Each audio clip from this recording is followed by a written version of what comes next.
સુરતમાં 17 કલાક બાદ પણ બાળકનો કોઈ પત્તો નથી. લોકોએ ચક્કાજામ કરી આક્રોશ વ્યક્ત કર્યો.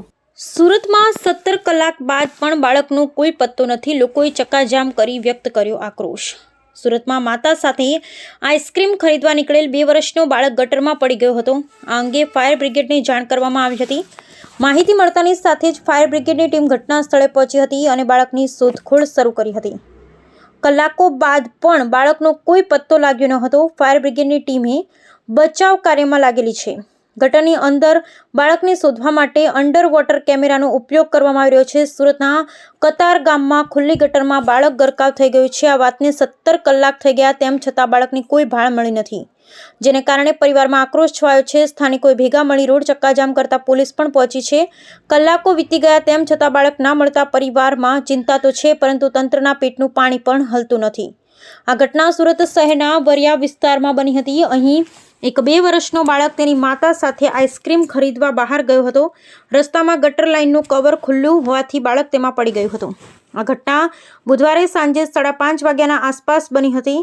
આ બાબતે સુરત મહાનગરપાલિકા ફાયર બ્રિગેડને માહિતી આપવામાં આવી હતી. ફાયર બ્રિગેડની ટીમ ઘટના સ્થળે પહોંચી ગટરમાં બાળકની શોધખોળ શરૂ કરી હતી. મોડી રાત્રિ સુધી રેસ્ક્યુ ચાલ્યું હતું, પરંતુ બાળક મળી આવ્યું ન હતું. લગભગ 1 કિલોમીટરની ત્રિજ્યામાં ગટરની અંદર શોધ કરવામાં આવી, પરંતુ કોઈ સુરાગ મળ્યો ન હતો. બાળકની માતાએ જણાવ્યું કે તેમનો પુત્ર આઈસ્ક્રીમ ખાવા માટે બહાર ગયો હતો. ગટરનું ઢાંકણું ખુલ્લું હતું. મને ખબર ન હતી. ત્યારે અચાનક તે તેમાં પડી ગયો. 2 લોકો ગટરની અંદર ગયા બાદ પણ તે મળી આવ્યો ન હતો. મારું બાળક હજી મળ્યું નથી. મને સમજાતું નથી કે આ લોકો શું કરી રહ્યા છે. કેટલાક કલાકો માટે શોધો છો. આ ઘટના માટે સરકાર સહિત વહીવટીતંત્રના લોકો જવાબદાર છે. સુરત મ્યુનિસિપલ કોર્પોરેશનના ચીફ ફાયર ઓફિસર બસંત પારેખે જણાવ્યું હતું કે બુધવારે 5:45 વાગે ફાયર કંટ્રોલ રૂમને કોલ આવ્યો હતો કે એક નાનું બાળક ચેમ્બરમાં પડ્યું છે. આ પછી ફાયર સ્ટેશનની 5 ગાડીઓ તાત્કાલિક પહોંચી ગઈ.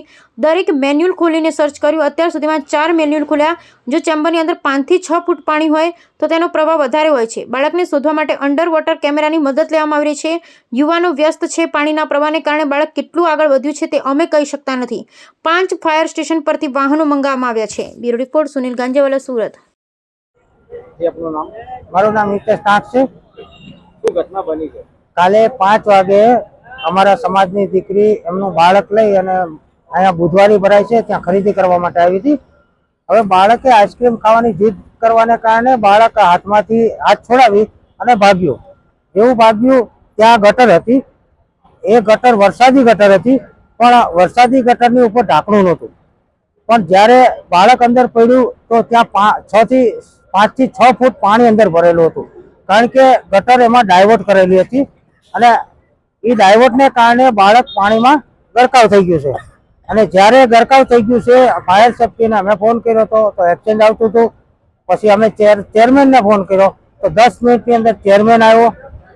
અમને અમરોલી પોલીસ સ્ટેશનથી એટલો બધો સહકાર મળ્યો છે કે ફાયર બ્રિગેડ આવી એ પહેલાં તો યુદ્ધના ધોરણે અમરોલી પોલીસ આવીને ઊભી રહી ગઈ અને પબ્લિકને ખસેડી અને કામગીરી કરવામાં નડતરરૂપ ન થાય એની તકેદારી લીધી. અને અધિકારીઓ હજી સુધી રાતના 8 વાગ્યા સુધી અધિકારીઓ ડોકાવા પણ નથી આવ્યા અને અધિકારીઓને બાળક મરી ગયું એના પ્રત્યે કોઈ ગમ પણ નહોતો અને અધિકારીઓ અમને કોઈ પણ જાતનું આશ્વાસન પણ નથી આપ્યું અને સીધો જવાબ પણ નથી આપ્યો. આ જે બનાવ બન્યો છે કયા વિસ્તારમાં બન્યો? આ અમરોલી વરિયાવ મ્યુનિક